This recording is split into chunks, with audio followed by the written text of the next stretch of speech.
Good day, everyone. Welcome to another episode of Random.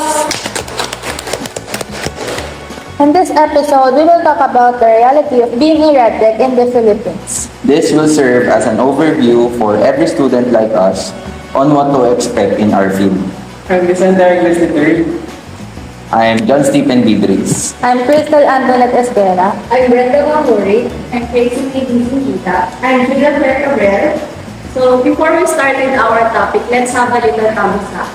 So how's our life so far being a first year AdTech student? And let's start with you, Claire. As a first year ate, at first nakaka-pressure siya kasi maraming tayong mga upcoming deadlines and at some point, lahat ng mga major subject namin today, and like this sem and last sem, may fresh pa sa amin since nanggaling kami sa senior.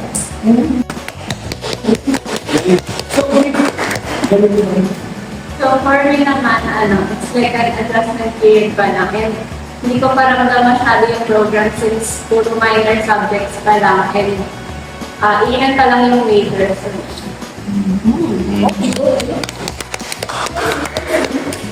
Sa akin naman, okay lang. Kaya naman.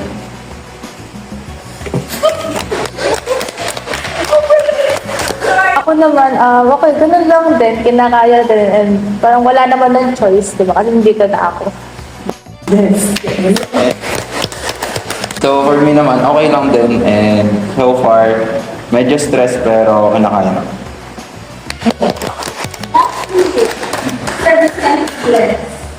Ano lang, for me, medyo mahirap. Kasi nga, yung environment, hindi ka tulad ng senior high. Then, yun lang naman. Kinakaya pa rin naman yun, kahit pa paano. Galing.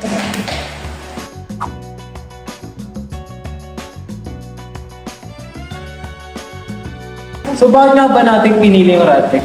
Kasi sa akin, wala na akong choice eh. Tsaka yung ate ko Radtech, kaya baka siguro may magtuturo sa akin ng Radtech kung sakali. Yun lang. Ikaw ba, Dries? Sa akin naman, hindi kasi ako makapag-decide before kung computer or medicine ang kukunin ko. So, ba't hindi na lang pagsamahan, di ba? Right. Ikaw.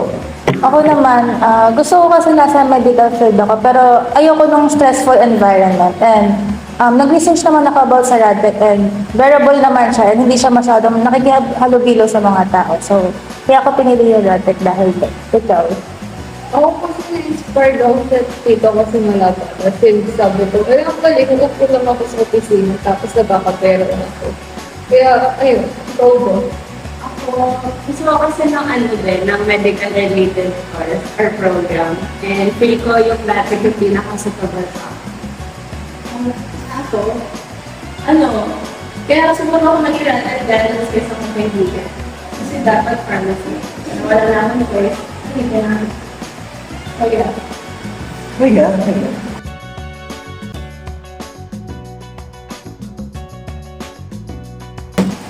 So guys, now let's proceed in our first segment, which is Real or Fake. So sa Real or Fake, mag-represent tayo ng mga questions and mga beliefs and experiences ng mga nasabing RadTech and i-identify natin to kung real or fake. Mamaya, may guest tayong RadTech and i-confirm natin if tama yung mga sagot natin. So, okay. So, for our first question, RadTechs can get cancer just by standing near an X-ray machine while it's off. So, magkaka-cancer pa yung RadTech sa tingin niyo kung nakapatay yung machine. Ikaw muna. Fake. Bakit? Wala mo. Fake. Fake din. Ikaw. Fake. Fake din. Ikaw. Sa tingin ko din, fake. Kasi naka-off naman yung machine din. So for second question, RadTechs in the Philippines are legally required to have a license to operate even just by basic X-ray machines. So kahit by X-ray, simpleng X-ray machine like pipindot-pindot lang, kailangan ba ng lisensya? Or kahit graduate lang ng RadTech, okay na. So, real or fake? Dapat yun. Graduate, kailangan ng license. Kasi maraming pindot-pindot tayo kung ano mapindot. Okay. Feel ko real din kasi nasa healthcare. So, Dahil, Real. Kasi baka mali mo may mapalot pag mali na pindot mo. Real din. Real din, kasi hindi na naman ganun kadali yung pag pindot-pindot ka ng ganun. ako rin din. Kasi mahirap kapag walang lisensya, walang kasiguraduhan ng pasyente. Next is, X-ray procedures can cause permanent infertility in both men and women. So, nakakabaog ba yung pag-X-ray? So, sa tingin nyo, real or fake? Ikaw muna. Bigla ko ako. I think fake. Sa tingin mo, Oo, fake? fake siya. Sa tingin ko lang. Sa tingin mo. Okay. Fake din. Kasi iba naman tinatarget ng radiation sa katawan natin. Hindi naman specifically yung reproductive system. Ikaw, sa tingin mo. Fake. Bakit? Kasi, ay hindi ako sure. Hindi ka sure. Hindi ako sure. ako feel ko fake kasi may proper, ano naman tayo like, yun length, or yun. Fake din. Hindi ako sa sinabi ay fake sa So, may mga countermeasures naman kasi para makatigil. Okay. So, sa tingin ko fake din kasi maganda. Wala po eh. Wala po. Feel kong mali. So, next question. You can get an X-ray of a dead person without damaging it. So, kapag may patay, kunyari sa biopsy mo, pwede pa rin bang i-X-ray? Kahit hindi nasisira yung katawan. Tingin mo. Kasi nakaka-receive pa rin ng radiation yung maagnas ng katawan. So, ikaw, Trace, real or fake? Feel ko, ano yung tanong ulit? You can get an X-ray of a dead person without damaging it. Feel ko, real. Kasi, Feel ko lang. feel mo lang. Ikaw, Claire. Feel ko yun din. Really? Kasi, tulak ko. Ikaw, sa tingin mo. Feel ko real. As long as, parang, kunwari, kakapatay lang ng body, like kakaano lang. Kasi di ba meron mga organs na meron pang tumatakbo. So as long as parang fresh pa yung pwede pa. Ikaw. Real din. Feel ko lang din. Ikaw yung din. Kaya sa tingin ko. Pwede ba? Sige. Di ba, inaano sila? Hindi natin para sa mga. So, x-ray mo lang sila natin.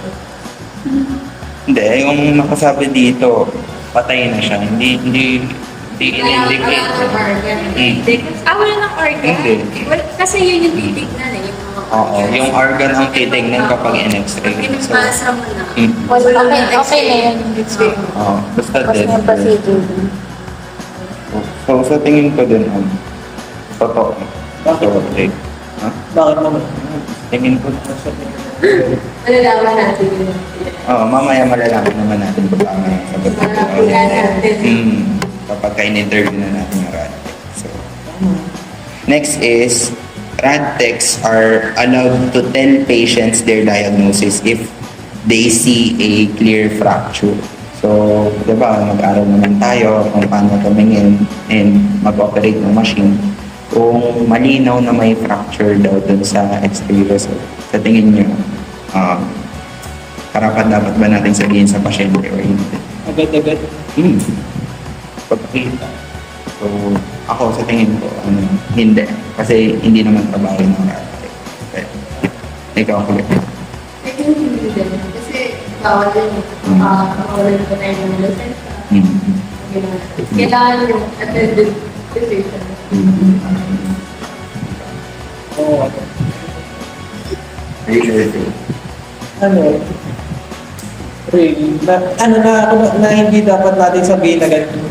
Kasi syempre mayroong nakasay naman na nagsabi dyan katulad ng mga doktor or what para So, that's the thing. Tingin ko fake siya kasi magiging fault natin yun kapag na-misdiagnose natin yung patients. Ikaw. Wait, kasi parang sa nurses, wala lang sa role natin na sabihin. Ikaw. Ako fake din. Kasi yung sa reason niya. Kasi wala tayo sa position. So, i-clear ko lang yung sinabi ni Vicente kanina. So, Read ako na... nag-grade siya. Pero yun, read na, wala tayo sa position. pero dapat fake yun. Okay. So, sa tingin ko din fake kasi nga yun. Wala siya. Next. A toxic shift in a Philippine hospital has nothing to do with actual chemicals. Nyari, toxic yung environment mo. Sa tingin mo ba, walang kinalaman yun dun sa totoong toxic na chemicals? So, ikaw, ano na, Julie? Sa tingin mo? Ikaw. Ako pictorial din na walang kinalaman. Kasi iba naman yung usapan doon. Ikaw. Real. Ikaw. Real din. Kasi yung toxic shift na sinasabi ng mga nasa medical field is about sa environment nila. Hindi siya about sa chemicals. Sa tingin ko din rin kasi magkaiba nga naman yun talaga. Isa yung chemical na toxic, tapos yung isa toxic na person or kaya toxic na duty. Ikaw. Same tatlong ilang result sa So, okay. Malapit na tayo tapos. Next question. You can tell exactly what a patient ate before breakfast just by looking at a standard chest x-ray. So, pag in-x-ray mo ba, malalaman mo daw yung almusal nung tao. Makikita mo ba sa x-ray. So, ito. Okay. Kasi digested din naman may natulog. Hindi sa mga mo siyempre, di ba? Ang inayaan. Ang inayaan kasi. So, hindi So, di naman. mo identify. Fake. So, ito. Fake din. Kasi yung x-ray, hindi naman siya design para makita yung kanain natin. And mostly ang makikita sa x-ray yung bones, yung organs, hindi yung nasa loob ng mga... Ikaw, Claire. Fake. Fake picture. Fake din. Kasi syempre yung food na kinain na natin sa with Vicente, hinayaan na natin siya. So, hindi na siya makikita ng ano. Sa tingin. Fake. Gaya lang natin sinabi. Wow. Okay. So, sa tingin ko din fake yun. So, mamaya confirm na. Next is, the red light outside the x-ray room is just for aesthetic or vibes. Diba sa x-ray room, may red light dun sa pinto. So, kapag naka-red daw ba yun, kung paganda lang yun or walang ibig sabihin? Ikaw. Fake po fake siya. Kasi pag naka-red yan, may sabihin, ongoing yung pag-experience dun sa patient. Pero fake din. Kasi warning nga yan. Kasi nga, ang going on. Ikaw. Fake. Kasi, ano na, warning. Ibig sabihin, tumatakbo yung radiation sa loob. Ganun din, fake lang din. Kasi nga, magsisilbi yung warning sign, kapag sinabi ni Tracy, sa mga tao sa labas ng x-ray room na huwag papasok sa room while ongoing yung x-ray. Sa tingin ko din fake kasi ang dami namang kulay pwede. Yung red pa na pwedeng ibig sabihin ay stop at saka wag pumunta diba? So, Yun lang, same thought lang din sa inyo. Fake siya. Yun lang yun eh. Hindi, nabigay niya. Dito. Papaplasa pa pa ako. okay. Okay guys, we're down to our last two questions. So, last two. In the Philippines, it's common for patients to call RadTech a nurse or a doctor instead of a technician. So, na mamali ba yung trabaho ng RadTech sa pagiging radiologist ba or pagiging simpleng nurse lang? Okay. Sige, ikaw na. Chris. For me, real, kasi sa Pilipinas, hindi naman talaga masyadong widely known yung RadTech. And while on duty, ang suot karaniwan ay scrubs. So, ayun, mas napagkakamalan tayong nurse or yun nga, doktor, kesa as technicians or radiologic technologists. Because of Same to kay Kristen. Same thought. Feel ko real din kasi maraming tao yung hindi na-differentiate yung yung iba't ibang mga healthcare professionals. For yun, kasi hindi naman nalalaman yung ng tao kung active or nurse or like wala naman nakalagay sa'yo na ang latte. So, hindi kasi may one experience ng bata. Akala ko walang ranteg-ranteg, parang magkakapress lang ang lahat. Tapos nung tumanda ako, ay meron pa lang ranteg, meron pa lang, parang may pagkakaiba talaga. Kaya rin. ako sa tingin ko, fake dun sa bandang napagkakamalan yung radtech na doktor. Kasi parang magkaiba yung estado nun. Pwede siya sa nurse, real siya, yung pagkakamalang nurse. Pero sa doktor, siguro hindi. Kasi kadalasan mahabang lab gown yung suot ng doktor. So, yung fake siya. So, last question. So, you can get an X-ray result in just 5 seconds just by looking at the monitor. Kapag tingin mo daw sa monitor, pagka-scan ng X-ray, makikita mo agad yung result. So, ikaw, sa tingin mo, Claire? Hindi. Kasi marami akong process yun. Bago mo makuha mismo yung results yung experimentation. Fake din kasi kung sa pasyente, hindi ka talaga nagmakukuha kasi syempre may mga process pa mga pagdadaan. Ikaw, sa tingin mo? Hindi. Same. Pag yung fake din kasi, di naman siya is instant printing machine eh. Tsaka, kaya tayo may radiologist, siya yung magdadiagnose based dun sa X-ray film na pinrases. Ikaw, sa tingin mo? I-repeat yung question. So, Hey, So- kasi siyempre hindi naman din ganun mabilis yung proseso nga naman talaga. Saka sa tingin ko fake din kasi kaya nga tayo kung nagpa-x-ray tayo tapos pinapabalik pa tayo, diba? After 3 days, 5 days, depende. Kasi may process nga na pinagdadaan. So, ayun lang. Okay, tapos na tayo sa first segment. And mamaya, makikita natin kung tama ba yung mga sinasabi natin and kung may additional information naman provide yung content. So,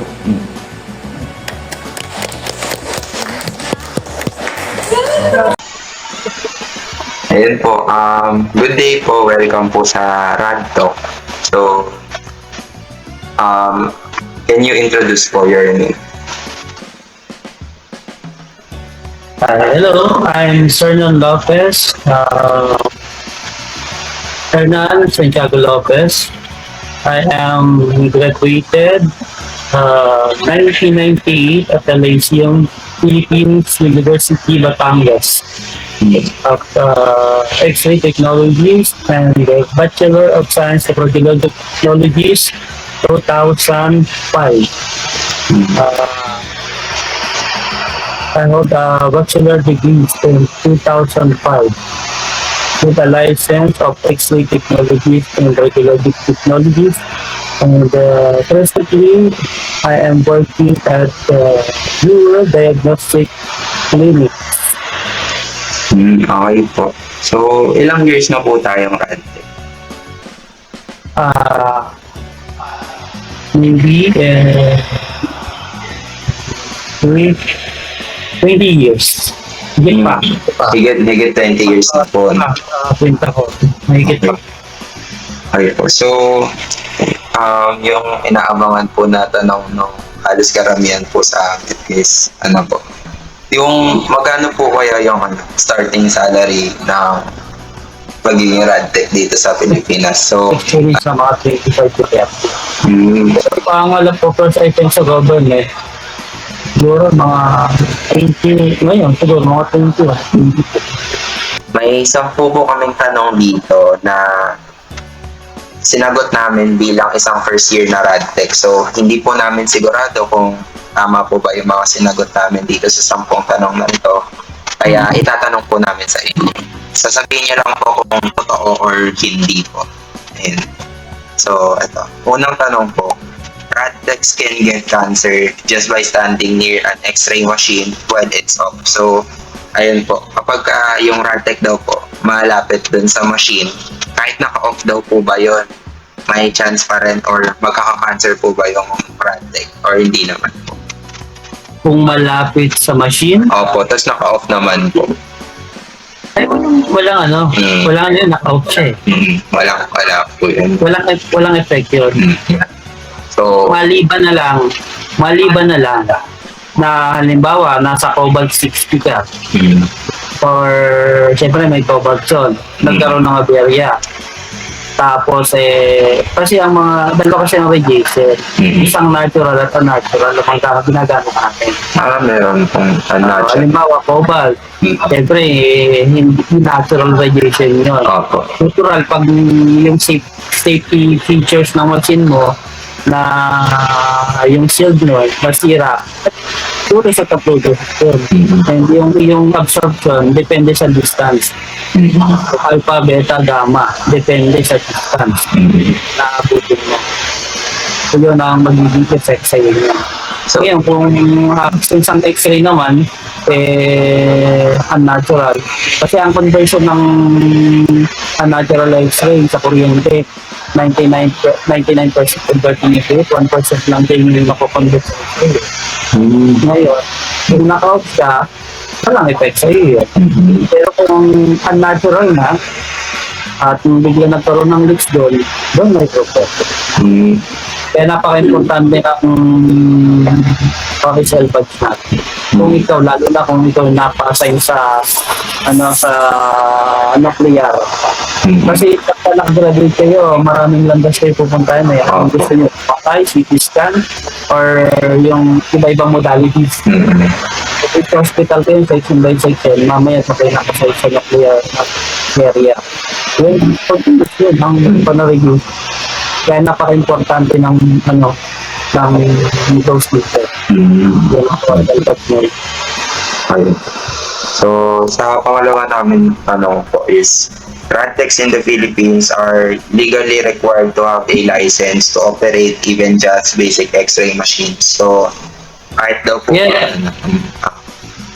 Nandun naman sa ating nasa naman natin yun eh. Kailangang lisensyado pa. Nasa natin yan. Sa batas. Sa batas. Kailangang license ka. Hindi ka pwedeng mag-operate ng X-ray nang wala kang lisensya. Kahit na veterinary ko yung gamit mo or sa tao o any form of mag-init ng radiation, kailangan lisensyado pa. Pero kung non-ionizing, kapag ng ultrasound, 2D echo, pwede ka mag-trade. Kahit kay Radtech or ano. Pero kung mga with ionizing radiation, ito nga pala, i-remind ko. This year kasi, this year lang, nag-meeting kasi ang sa DOH at saka dito sa FDA. Ang nangyayari, yung ionizing radiation, ang renewal na yan, kung nasa PNR, babalik na doon. Tapos, yung mga non-ionizing sa FDA, magiging license. Yung mga, yun nga, kapag nga sabi ko, kung hindi license, hindi ka pwede mag-operate. Hindi tayo na isang regulator. Ngayon kasi na-allowed na yung yung kahit na ito ay X-ray license kasi hindi Radtech license. Pwede kang, dati kasi yung iba hindi nakakapag-operate ng system, hindi ka ba sige. Ngayon, pag X-ray kahit may training ka, yung ibang mga clinics, matanggap na rin kung ito may experience na. Pero kung maaari, yung pagkakaiba ng pagkakaiba hindi talaga tisintaw pa rin. Yung mga matataas na modality, cobalt 60, MRI, yun yan, sa mga CT scan, pinahanggal ko yun. Pero kung yung license mo sa X-ray, depende nyo lang kung private yun, kasi kayo inallowed na humawak ng dahil sa pero sa hospital lang doon. Okay po. Lalo na public na hospital yung magtatrabaho kami. Okay. So, next na tanong po. X-ray procedures can cause permanent infertility in both men and women. Nakakabaog po ba yung pag-x-ray daw? Oo, syempre. Pinag-aralan naman natin yun.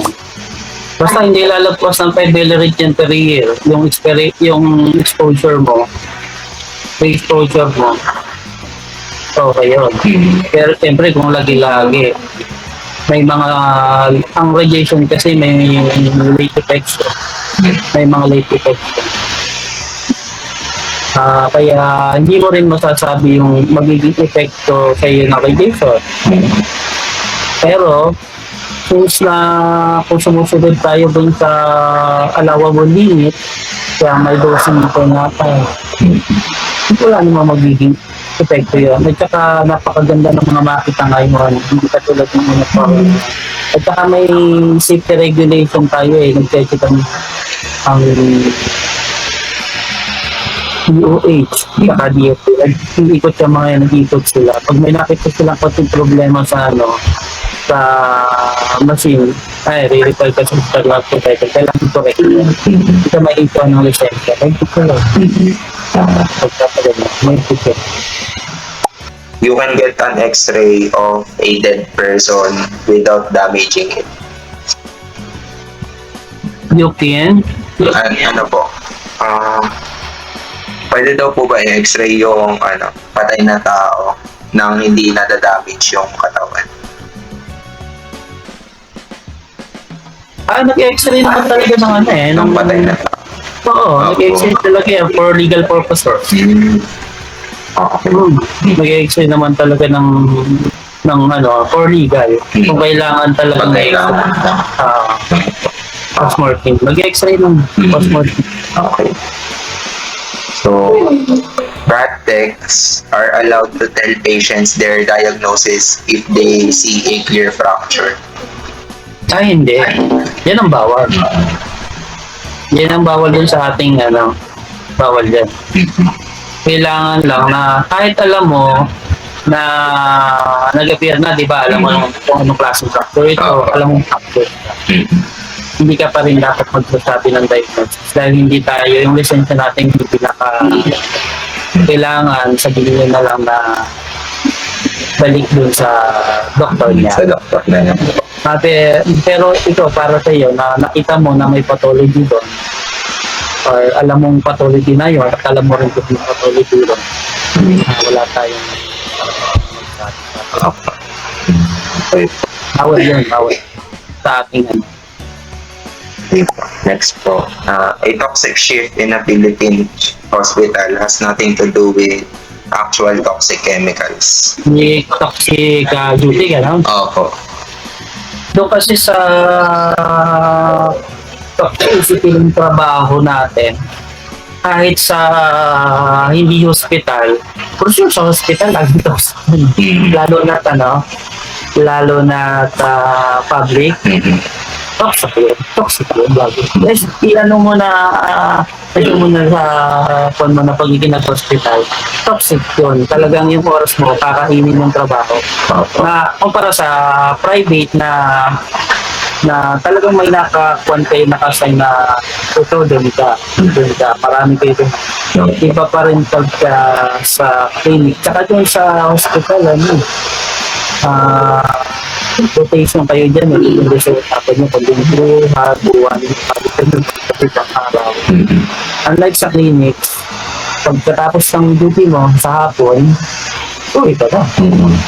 Dito pagkakaiba ng and doon sa clinic, siyempre kung hindi sa malaking clinic, hindi na nagsagad ng karami na pasyente.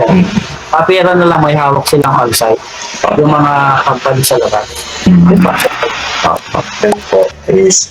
You can tell exactly what a patient eat for breakfast just by looking at a standard chest x-ray. Hindi makikita yun. Hindi po. Makikita mo doon kung busog siya o hindi. Kung busog po ay hindi. Full ang tiyan mo o hindi. Kasi syempre kung makita mo yung margin place manipis sa taas, halos hindi na makita yung margin place mo, no? Ibig sabihin, full yun. Busog. Pero kung nakita mo ang hangin, kasi gano'n ang hangin, makapal yung hangin doon, ibig sabihin, dito yung stomach niya kasi lumaki yung margin place mo dun sa stomach. Ibig sabihin tama. Empty, ano siya, empty siya, malaki yung air niya. Yung sa air gap kasi yun yung margin base mo, kung maliit lang yun, hindi tumas na maliit, ibig sabihin, doon mo ma-identify, pero kung yung kinain, malalaman mo, hindi. Makikita mo doon kung may object siyang nalunok sa metal. Ano po, foreign substance. For substance or kaya ay uminom siya ng katulad ng ginagamit natin mga barang ano yun or saltpeter mayroong tayo pinainggit na dahil yun bakit ba yun or halimbawa ay nilalunok na na piso or mga biblia or nahalan doon. Then plastic na mga tip na mag-dipit. Even yung hairline mo, pagka medyo nakikita mo yung di ba minsan pinapatas natin yung Pinapatali po. kasi ito minsan nahahagit yung buhok. Kasi nag-detect sa buhok na kaya nakikita rin. And yung mga butones minsan, pagka medyo makapal yung buton sa mga bibig nakikita talaga. Pero may chance naman na kahit yung maliit na yung butones, hindi na talaga. Kaya medyo malaki-laki yung butones o mga bibig na kasama. Para hindi talaga. Yung red light outside the X-ray room is just a design or aesthetic vibes lang. Alin? Yung ilaw daw po sa labas ng X-ray room, design lang daw po. Isa sa requirement yun. Actually, nag-check out kanina kasi mga bagong brush kami bubuksan sa bandang Makati. Yun ang nabaho ko kanina yung mga requirement. Opo. Nagpipicture ako, napansin ko kanina, yung sa mammogram unit namin, yung ilaw sa X-ray, wala. Yung pinecheck yun kailangan nakilaw yun pagka nag-exposure ka. Opo. During rotor pa lang, sabihin ng ilaw yan. Ano ibig sabihin na signal na may emission ng radiation. Yun ang purpose ng red light. Parang naka-alert ba yung bawal ko, kaya nakapula. Ibig sabihin yun, may emission ng radiation sa area. Kung may buntis man doon, malayo. In the Philippines, it's common for patients to call the rat tech a nurse or a doctor instead of a technician. Means nga, di ba, tayong gumagawa ng procedure. Opo. Talaga tayong, minsan, di ba, yung mga nag-train ng 2D echo or tayo na talaga yung mismong gumaganap sa pasyente. Minsan nagpapagkamalan tayo doon. Parang, sabi ko nga, parang little MD kasi. Nakikita mo na yung sakit. Nakikita mo yung pathology. Nakikita mo na yun. Pero since di naman tayo doktor, hindi natin siya pwede sabihin. You can get an X-ray result in just 5 seconds by looking at the monitor. Kung rante ka, Opo, kunyari po, o doktor. kumbaga po, nag-scan ka na. Tapos, 5 seconds lang daw po after ng scan mo, makikita mo na daw po ba agad yung resulta dun sa monitor. Kung naka-DR ka, Ibig sabihin, meron na po ngayon na ganun kabilis. o naka-DR ka, direkta yon. Pag shoot mo, direkta doon yun sa monitor mo. Seconds lang yun. Seconds Lalabas lang. ko. Initially, makikita mo na yung pathology ng patient. Okay, sa CT scan, within a seconds, pag shoot nun at umikot na yon, lalabas yung images mo. Depende sa bilis. Kung ilang slice yung gamit mo machine. Pabilisan niya ng makina. Tapos mamimili ka na lang kung anong maganda doon. Yan kasi, yan ang kagandahan yan kasi nung araw kasi, ang mga doktor, yung mga Android CT scan, yung mga thickness yun, nag-ready ko sa mga doktor na ganun palabas yung thickness, doon may nakaset up naman na ang makina. Para sa mga noon, pag ganitong gusto yung cut ni Doc, hanapin mo yun, sukatin mo doon. Ngayon kasi madali na yun kasi dapat maliliit yung thickness niya. Kaya at saka mabilis. Tapos pag scan mo doon, ang dami inis yung maglalata sa mata. Ihimayin mo na lang yung maganda doon. Mamili na lang po. Mamili ka na lang.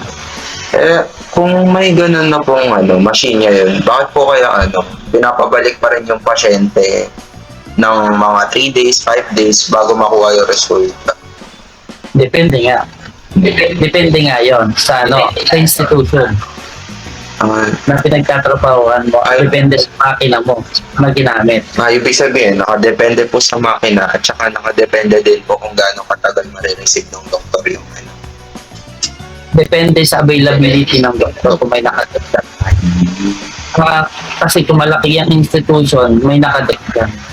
Lagi. Pero sa government hospital, hindi ko alam ngayon kung 2 to 3 days o kung daloy pa na makukuha. Hindi ko alam ngayon. Sa private, alam ko, depend within the day. Pwede na po within that day. Ayan po. Thank you po sa time nyo. So, last statement na lang po para po sa mga future radtechs katulad namin. Ano po kaya yung advice or kaya motivation na maibigay nyo para ipagpatuloy po namin yung pagiging radtech? Kasi pagka total yan naman yung professional na feeling nyo na kumbaga pagyamanin nyo na yung profession. Saka kung talagang marami kasi ang katandahan sa atin sa radtech, hindi naman kasi sa pagkukumpara sa ibang marami tayong pwedeng puntahan sa radtech. Maraming section na pwedeng puntahan. Pwede kayo sa cardiac section, pwede sa mismo sa editing section. May mga CT scan, MRI, BMD. Marami tayong pwedeng puntahan. Pwede sa nuclear medicine. Kung gusto nyo po nga minsan, industrial. Tapos may radiation kasi, pasok tayo lagi din at may lisensya tayo. Kumbaga ang trabaho natin, hindi lang pang medical din. Marami tayong pwedeng punta. Basta may radiation, trabaho na. Hindi lang basta Kahit niya, non-ionizing, ultrasound to, pwede ako maganyan. Basta nakalinya pa rin sa clinic. Magpapagtrabaho natin. And maganda sana mapuntahan nyo yung kumpanya na nagpapa-training ng libre. Kasi magandang yung experience. Ayun po, yan lang. Maraming salamat sa time niya. Sir. Thank you po. Thank you po. Now let us wrap up. We hope the viewers got some information and a reality check about being a radtech here in the Philippines. We would also like to thank our guest speaker for clearing things up and answering the questions in our head. So, sa mga aspiring na radtech, sana may natutunan tayo kahit paano at kung talagang decidido na talaga tayo mag-radtech, pagpatuloy lang natin. And good luck. Okay, dun sa mga sinabi naman ng guest speaker natin kanina, sana maging fuel ito para sa lahat ng mga future and aspiring radtechs para ipagpatuloy pa ang pag-aaral at makagraduate. So, thank you for watching this video. Please comment down below which part of the video ang tumatak sa inyo. So kung nagustuhan niyo ang video na to, please give a like, share this video for all future radtechs like you. So, real talk, real tech, real experiences.